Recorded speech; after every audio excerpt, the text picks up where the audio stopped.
In this video, I'm going to share with you guys my first month on Etsy with this shop, and this shop. I'm going to share with you guys my first month sales and visits, and then I'm going to share with you guys my second month or when my sales started to pick up. And then I'm going to share with you guys exactly what I did when the orders started to pick up. Now, with every single shop, there's a different strategy that I apply, and it might be very appropriate for your shop. I want to give you guys a realistic perspective on what your first month on Etsy should look like or could look like, and hopefully it could be encouraging. So if you are a non-subscriber, hit the subscribe button. All right, for this shop, this is my first month on Etsy. Very amazing rocket launch month. So if you are having your first month and you're like, I only got 25 visits this month, I can't. This is not working. Etsy sucks.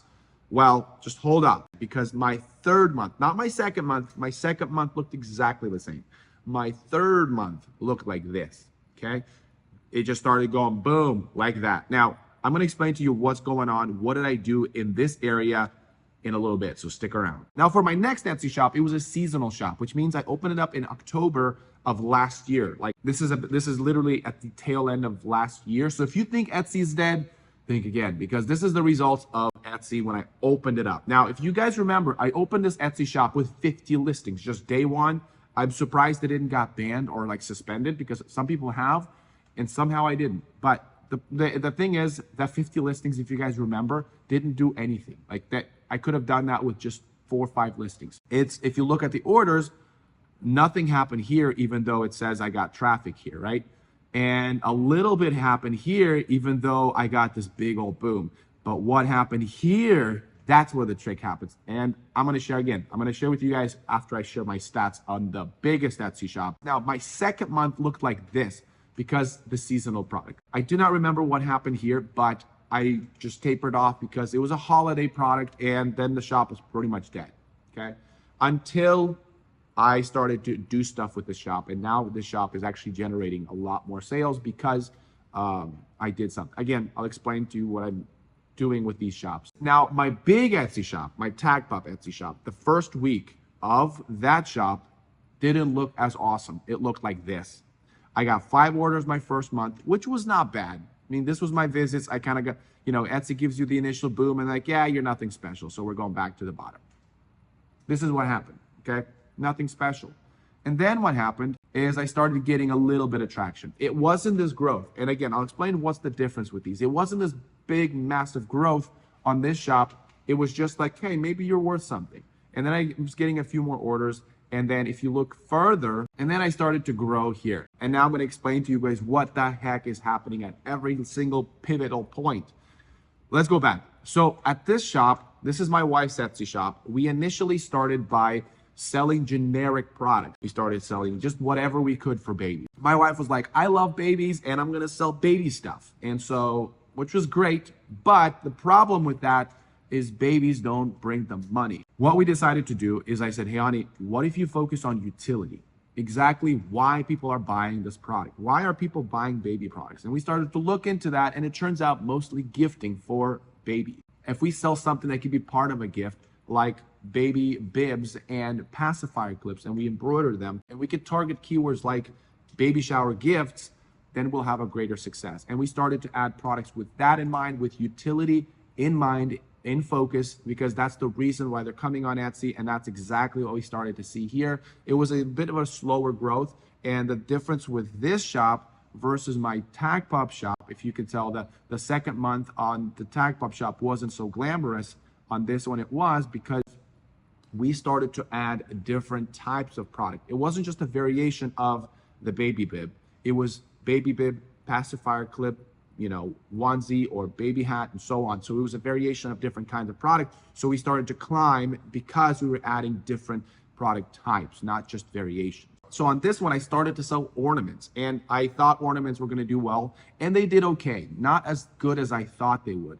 And then I started to play around and added another product, and this was a winning product. And that product was what really started to pick up over here, because even though the traffic wise, this was probably our peak, but our orders started to climb. Our orders went to the, higher and higher because we found a winning product. With seasonals, this is really a common thread. Unless you've been doing several seasons and you've already accumulated several different kinds of products, in this case, because we opened it in October, just before the season, and we were a little bit late on opening this shop, but we found a winning product, which skyrocketed that growth. Now, finding a winning product, there is a product research strategy, and I wanted to plug it in here. I do have my course that you could check out in the link below. If you want to learn this strategy and get ready for the holiday season and find the winning product, or maybe on a non-seasonal product, because I do teach this strategy as well.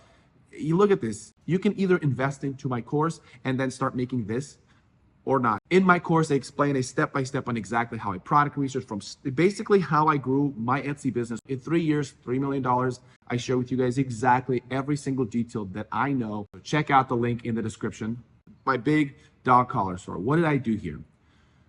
Well, like I said, it gives you the initial boost, like, hey, maybe you're something, and like, yeah, you're nothing. Now, this was my very first Etsy shop, and I started initially selling dog bandanas because we began the business with my mom, and we started her Etsy shop, and we sell bandanas. That's what did really well for the holiday season. And so I thought, if I could just sell the same product my mom is selling, I should be good. And a lot of people think this. People think that if I can just copy the top selling product, I'll be doing good. I was the one selling a top winning product, and then I tried to replicate the same exact thing on a different shop. I wanted to copy my mom, well, my own product, and sell it on my Etsy shop, and it didn't work. So the idea to copy a top selling product and it's going to work for you is not always true. That is a myth. You need to realize that the timing is everything. For my mom's Etsy shop, bandanas worked really well because of the timing that we started selling bandanas, and the keywords that we chose at that time worked really well.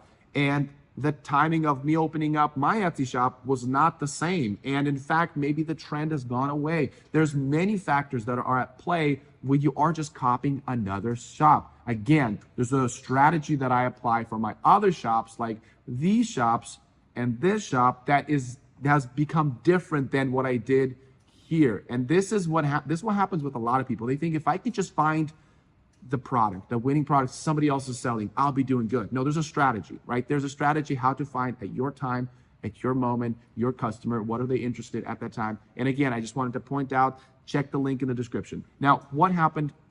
What did I do here? What I did here is I decided saying, hey, okay, I know it worked for my mom. I'm going to do my own thing. I started applying the product research strategy, and I said, what can I do? And I discovered dog collars. And the strategy that I started to apply, again, there's more to it, is that I needed to fill up my store. Is I want to sell a product that has a variation opportunity. What does that mean? A variation opportunity is when customers want the nuance. So when you go to a store, you don't only buy a black and white t-shirt. Unless you're Mark Zuckerberg, you like different types of t-shirts. And so you have preferences on the secondary or the tertiary keywords. Like, I want a blue shirt. I want a this on my shirt. I want this color. I want this texture. Well, with dog collars, it works very similarly. Again, be very careful. Like, oh, I want to sell dog collars. It might be different for you at your time now. So what I started to do is I started to create variations of the dog collar. I went to Joann's, bought a bunch of different fabric types. I researched the kind of keywords that people are looking for in regards to style of the dog collar. And I made sure to find those fabric types to match the keywords. And I started to satisfy many different keyword types. So I was trying to accumulate a keyword bank. And I had maybe my first month after this, my 2 months after June, beginning of June.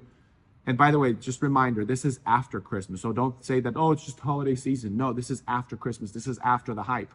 I started to add different, I probably had about 20 to 30 different variations that started this growth. So I had these variations, and that is exactly what happened. Is I kept adding keyword variation. Problem with this strategy is it does plateau at some point. However, you can hit on trends or seasons. So if Christmas came around, I did a lot more Santa Claus. I did, St. Patrick's Day. I did St. Patrick's Day. Valentine's. I did Valentine's. These are great products that you can leverage if they have keyword or variation options that Customers want the nuances. Hopefully you found this video useful. Check out the link in the description and subscribe if you have not yet. Until next time, have a good one.